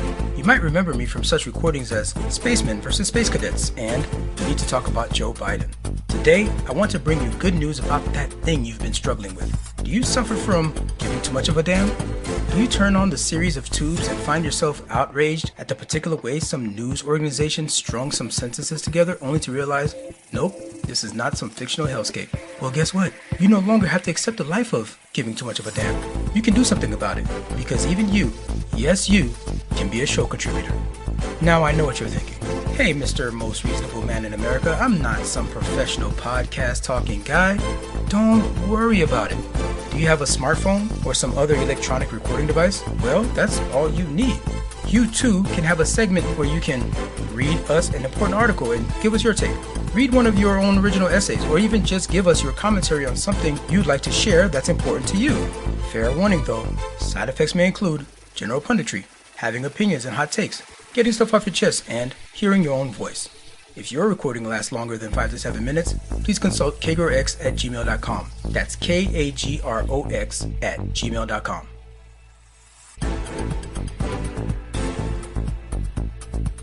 Welcome back now to the Kagro in the Morning Show here on Edwards Radio. Thanks to Athena, our good Twitter friend Athena5000, reminding me of where exactly that whole line of "you in danger, girl" came from. I forgot. But Whoopi Goldberg and Ghost. Yes, thank you. She thanks me here for the nice Ghost/Whoopi Goldberg reference, including a GIF of the line. I couldn't bring to mind exactly where that was from. Usually I'm pretty good with those things, but I don't know. I live my life through movies, which is amazing considering that I don't really care about movies and never watch the Academy Awards. Movies to me, of course, are things that come on television 6 or 7 years or more after they're actually released. I'm not enough of a film buff to go to the theater and see these things. And that's why all my references are to old movies. Anyway, but thank you for that helpful fact. We were reading about accused child molester / state legislator David Byrd, who then came down with COVID, quite an extreme case of it, after spending some time with his fellow Republicans in Tennessee trying to accuse the media of overhyping COVID-19 for political purposes, right? Didn't that happen like just a few paragraphs earlier? Oh, I'm in the wrong story. I'm back in his in the child molestation story. Anyway, but he thought he wasn't high risk, et cetera, and then he got sick, and now he's all about, hey, it knows no political affiliation, even though he had been, along with his colleagues in the Republican, I don't know whether they call themselves a conference there or not, or caucus in the state legislature, saying, yeah, all of these, there it is. Byrd had joined Republican colleagues in voting for a resolution saying news media had sensationalized the reporting of COVID-19 in the service of political agendas. Then he got it and then comes out and says, this disease wants to kill us all regardless of skin color or politics, right? It knows no political agenda. But it did when he didn't have it yet. Just sort of pointing that out. Okay. Byrd was, and this is another throwback to another of our old favorite topics. Byrd was sworn into the 112th General Assembly Friday morning. Remember, this is when this article was published in July of 2021. So at one Friday in July, he was sworn in to the 112th legislature because he had been ill and in the hospital during the administration of the oath. So once again, another legislative body demonstrating the importance, the very real, not just technical importance of being sworn in to the body. Which goes back to my old theory about what could or could not happen before newly elected or re-elected senators were administered the oath of office on January 3rd following an election, and whether or not the vice president could divert the proceedings of the still active continuing body, as they say, of the United States Senate to, say, consider a judicial appointment. Merrick Garland in that case. Boy, we would have taken a long walk for a not particularly out front leader in the fight for justice in the United States, eh? But that's not to say he's not doing anything. It's just, well, I don't know. A lot of people expected something different. Okay, so interestingly, for some reason, David Byrd decided he wasn't high risk, although I think he's certainly of age to consider himself high risk. But I don't think they mentioned his age in this article. Maybe in the previous one where they were talking about his being a child molester. But I forget. During his recovery this year, Byrd's liver, began to fail. He now needs a liver transplant, which he got on June 12th. After nearly dying, Byrd is back home saying, blah, blah, blah, don't think that this has any political affiliation, even though I swore to you that it did before. Byrd was sworn in, there we are, because he was unable to take the oath with his colleagues in January, then goes on to make some more comments about COVID. The rural conservative former teacher and principal, and accused child molester, said he understands people who are hesitant to take the COVID-19 vaccine. The shot wasn't available before Byrd was diagnosed with the virus the day before Thanksgiving, a day after he and fellow House Republicans, including some anti-maskers, gathered at the Capitol to elect new caucus, there's the answer, leadership. Days before that meeting, the caucus also held a multi-night retreat. And, of course, had previously passed their resolution saying that the whole thing is overhyped anyway. And then guess what? He got COVID and he was out of action for 8 months and missed his swearing in and had to have a liver transplant.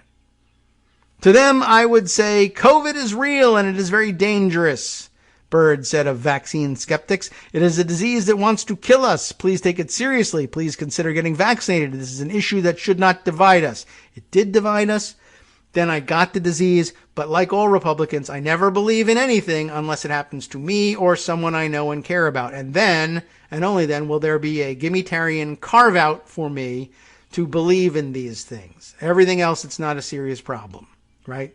Everyone else is lying about everything until I get it. Byrd declined a request for an interview in response to a list of questions submitted by the Tennessean. He released a statement explaining the sickness and the treatments he experienced over the last 8 months and urging those around him anyway, to take steps to avoid being in the same position. The experience deepened his clarity on the importance of family. I am not looking backward, but rather focusing on today, Byrd said. Some would say a healthy outlook on life. Others would say an attempt to avoid reckoning with his child molestation. That's me saying that, and I probably have some friends in that. Byrd's near-death experience and extended recovery from COVID-19 follows a tumultuous few years for him at the state capitol, where he regularly faced protesters calling for his resignation in light of allegations by 3 women that he had sexually assaulted them as teenagers in the mid-1980s. I'm glad that made it in here. Same reporter. I'm sure she remembered. Now I have evidence that she remembered. The women said the abuse took place when Byrd was their teacher and basketball coach at Wayne County High School. It must have been awful for them to realize that he later became principal, but maybe they didn't know. Who knows what goes on? Do you look back at who's becoming principal of your old high school if your experience at the high school was being molested by the teachers? Probably not. The women said the abuse took place when Byrd was their teacher and basketball coach. He has not publicly denied the allegations. That's interesting. In a statement shortly after the women's stories came to light in 2018, Byrd questioned the motivation of his accusers and insisted he had done nothing wrong during his time in office. In office. That's interesting. What about his time as basketball coach? It's a non-denial denial, but okay. Whatever. And by the way, he questions the motivation. Now, we should not let their motivations divide us, right? Doesn't matter what their political agenda is, unless it does.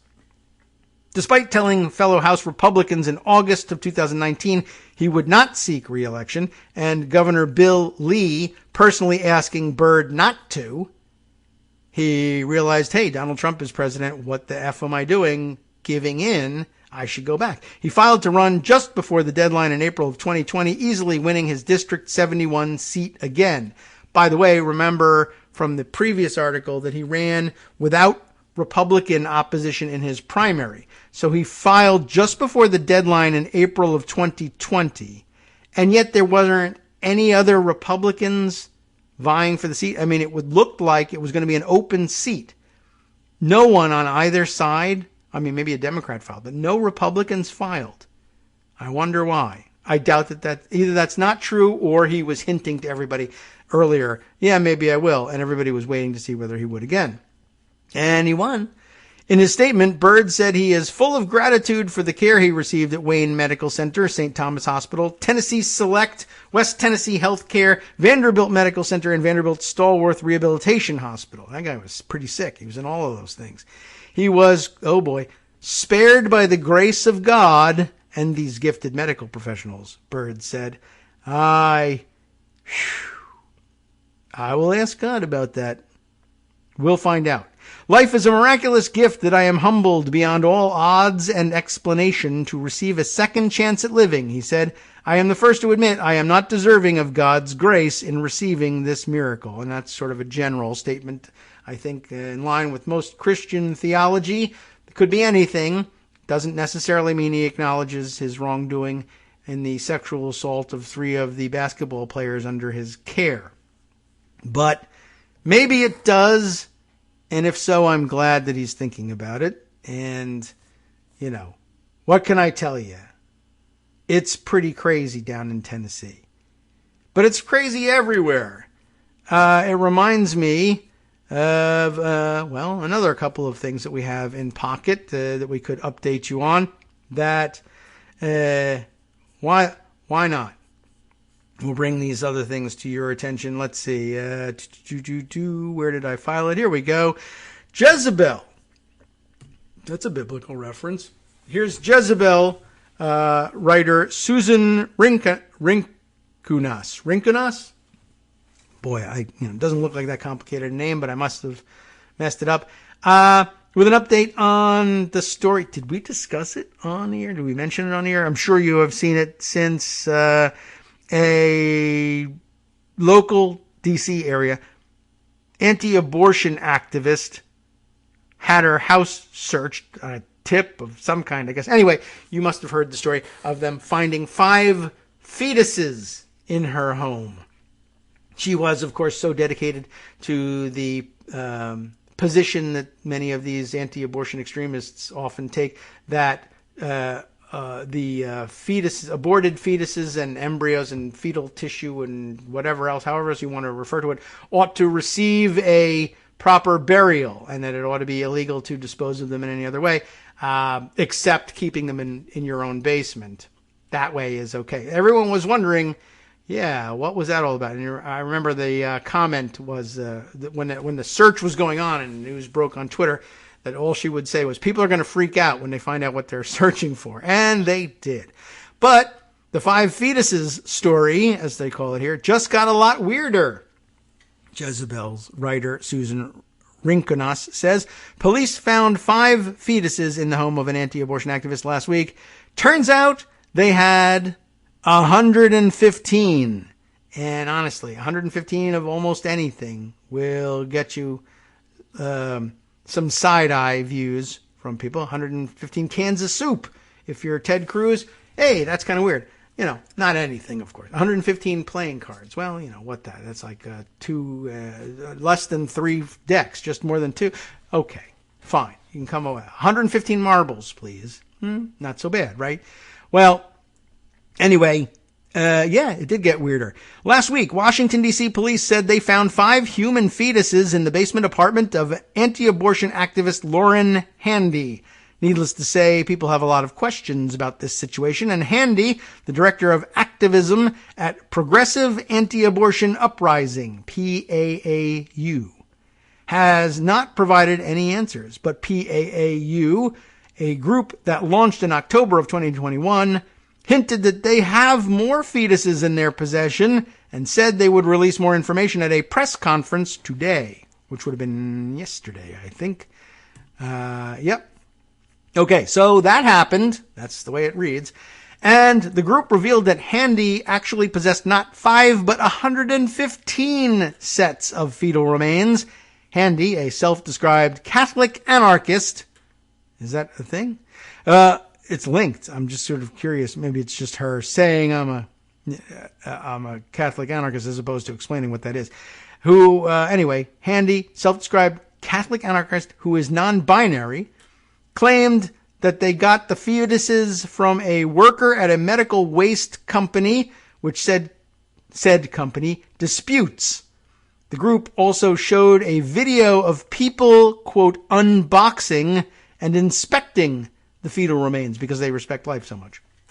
PAAU founder and executive director Teresa, and it's spelled interestingly, Terrisa, Teresa Bukovinach,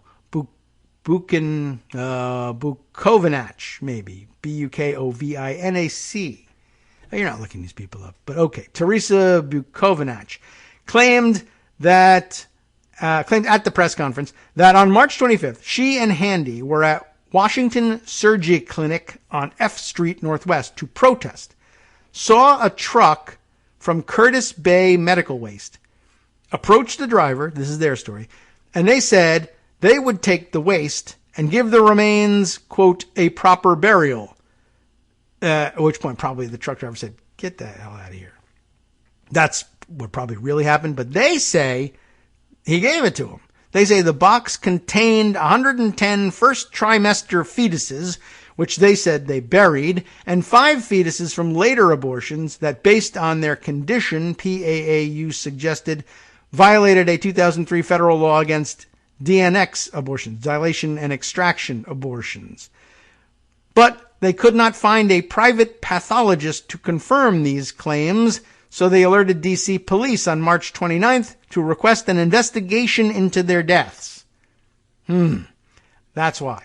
Okay, sure. Another speaker, Missy Smith, claimed that Curtis Bay Energy states on their website that they burn biomedical waste to sustain the energy needs of the Baltimore area. This means, tragically, that they receive, transfer, and burn the corpses of aborted babies, I'm sorry about this, folks, to make electricity for the households and businesses of the Baltimore area. Now, again, they go on to clarify later on, but this is an anti-abortion activist and extremist at that, I think, making the claim. That is not, I don't think, what Curtis Bay Energy says that they are doing. And they may, in fact, be burning biomedical waste, but probably not fetal remains. But anyway, they want to sensationalize it into, it's like the baby parts, thing. They're selling baby parts. Well, there's donated fetal tissue and cell lines that are used for medical research.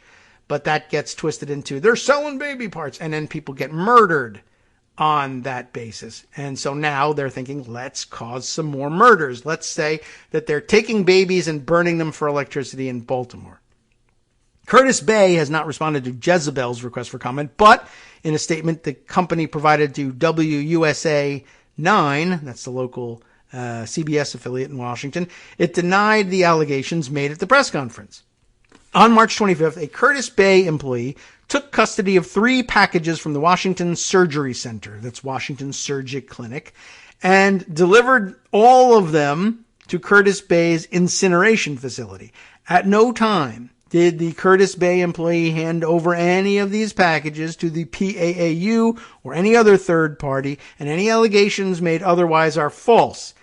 As stated in client agreements and company policy, customers like Washington Surgery Clinic are prohibited from disposing of fetuses and human remains via Curtis Bay's services. Curtis Bay provides its clients with medical waste bags and boxes to use in a manner that complies with applicable law, client agreements, and company policy. Curtis Bay continues to fully cooperate with law enforcement.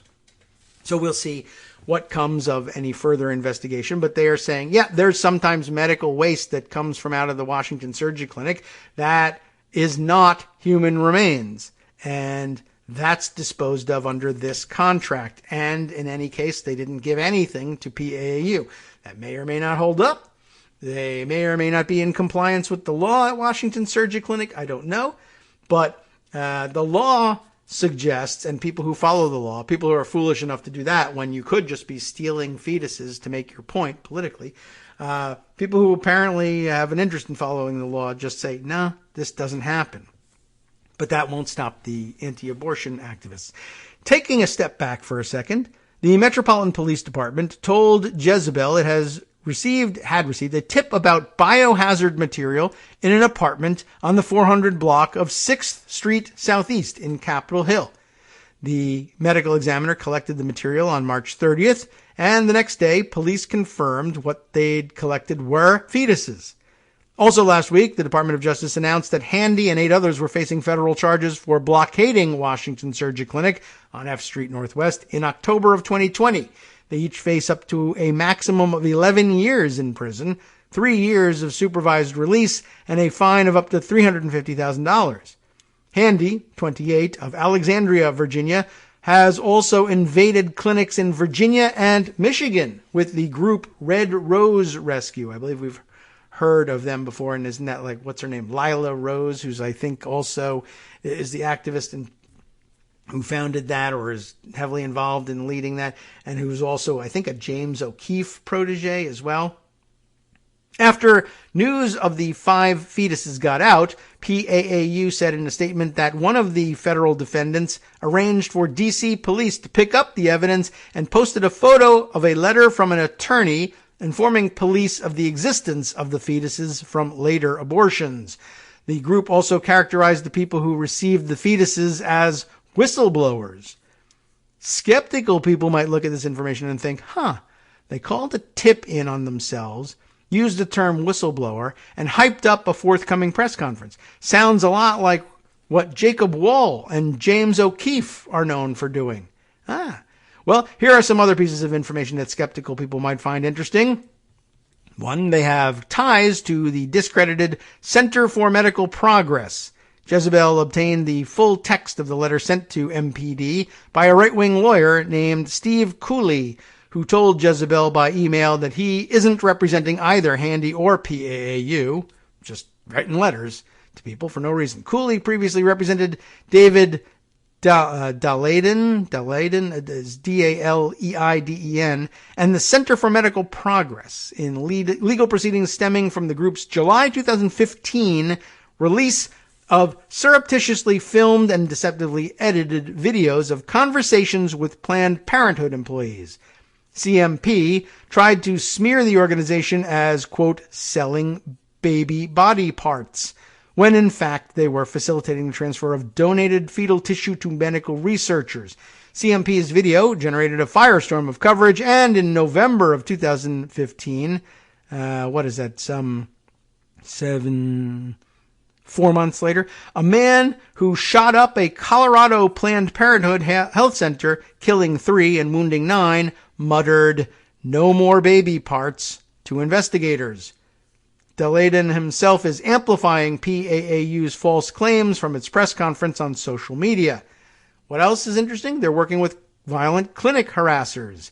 Randall Terry, who's serving as PAAU's media representative and hosted that press conference, is the founder of the now-defunct clinic harassment group Operation Rescue. In 2002, Operation Rescue relocated to Wichita, Kansas, with the stated goal of putting later abortion provider Dr. George Tiller out of business. And they did. An anti-abortion extremist murdered Dr. Tiller in the foyer of his church in 2009. No sanctuary there. And the day after, Terry said pro-life leaders and the pro-life movement are not responsible for George Tiller's death, which means they are. George Tiller was a mass murderer, he says, and horrifically he reaped what he sowed. Terry appeared in 2010 Rachel Maddow documentary on the murder, saying that the group's strategy was to find out where the child killer lives, find out where his wife has her hair done, for no particular reason. Multiple speakers at the press conference named the provider at the Washington Surgery Clinic multiple times. Jezebel is choosing not to name him due to violence against abortion providers by the people who were naming this new guy. The group's claims are not checking out. Can you believe it? A reporter at the press conference asked if PAAU had video of the alleged exchange with the Curtis Bay driver. After all, they're all in the business of surreptitiously videotaping everything. But guess what? Bukovinach said they did not. Another reporter read the company's statement and asked what's her name again? Bukovinach to respond. And she said the driver had already scanned the boxes before they approached him. She added, I am not sure if Curtis Bay is lying or if he simply already scanned them in and so therefore they're accounting for them. It's definitely possible that they don't know what is inside the box. It's possible that the doctor was in violation of his contract with Curtis Bay by putting the fetuses in this box. But one of them is in the wrong. Maybe you, of course. One of them needs to be held accountable. This is not how the chain of custody works for evidence, by the way. No one can prove where the fetuses came from, and Curtis Bay disputes that they came from the clinic. It's like Matt Gaetz claiming he entered Hunter Biden's laptop into the congressional record, which we missed the other day. He tried to introduce, or did, I guess, successfully introduce into the congressional record. He handed over a thumb drive that he said was a clone of the hard drive of Hunter Biden's laptop or whatever, or an external hard drive copy. I don't know what he used, what the medium was. Anyway, another reporter asked how PAAU knew that the abortions weren't done to save the life of the pregnant person, which is an allowed exception under the 2003 DNX ban. Well, we don't know, which is exactly why we contacted the police asking them for an autopsy, she said, ignoring the fact that conducting an autopsy on a fetus would not indicate the presence of health problems in the pregnant person. Ashan Benedict, MPD's executive assistant chief of police, said in a press conference last week that those fetuses were aborted in accordance with D.C. law, so we are not investigating this incident along those lines. There doesn't seem to be anything criminal in nature right now about that, except for how they got into this house, so we'll continue to look into that. What does PAAU have to gain here?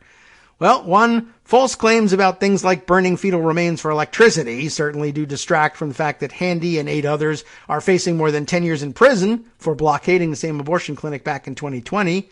Terry made this strategy somewhat explicit in comparing the D.C. abortion provider to the notorious Kermit Gosnell, while calling Handy a hero facing unfair punishment. Gosnell, and this is a quote here, many of you are familiar with the abortionist in Philadelphia, he's in prison for the rest of his life without parole because he was doing abortions like this, and the D.C. provider is a criminal. These people are heroes, and they're facing jail, and the D.C. provider is a mass murderer walking free while the DOJ persecutes the innocent. 2, the group is likely using lurid imagery of fetuses from abortions later in pregnancy to drum up more support for banning abortion in the second and third trimesters. By the end of June, the Supreme Court is widely expected to uphold a Mississippi law banning abortions after 15 weeks, if not overturn Roe v. Wade entirely. Even a Wall Street Journal poll out this week suggested that while a majority of Americans want abortion to remain legal in all or most cases, more people supported a 15-week ban than opposed it. But of course, anti-abortion groups like PAAU don't want to stop at 15 weeks. They believe in fetal personhood, except for keeping them in the basement, which would outlaw all abortions. Stunts like this one are a distracting sideshow. Well, we made it all the way to the end of that, and therefore, coincidentally, all the way to the end of the show today. No time now for anything brand new, I don't think. Although, let me see if we got any extra stuff that we might be able to squeeze in. Just small bore items. There are so many. But gosh, we have to try and squeeze all of those in for the rest of the week. And I have to start thinking about what we're going to be doing next week as well. Boy, I've got college visits coming up Monday, Tuesday, and Wednesday. And facing some pressure and trying to get something prepared for all that. I mean, we could go with reruns. We do sometimes have to take some time off. But you know how I hate to leave you without anything. Maybe we could do shorter shows and just the idea of recording not only tomorrow's show and Friday and doing them live, but recording 3 more in the interim. But I do have the weekend. Well, anyway, we'll see what we can do because there's a lot of stuff to get to. Oh, yes. Including one more. But this is, I don't know, rather a lengthy story, I guess. But at least I'll put it on the record. Because they did it nice and quick over at TPM the other day. Oh, look, yet another former Trump official seems to have done a voter fraud. Wow. Christina Cabrera reporting this one yesterday. Matt Mowers, maybe? Mowers, a former State Department official under the Trump administration who's now running against Representative Chris Pappas in New Hampshire as a GOP challenger, cast ballots in 2 states.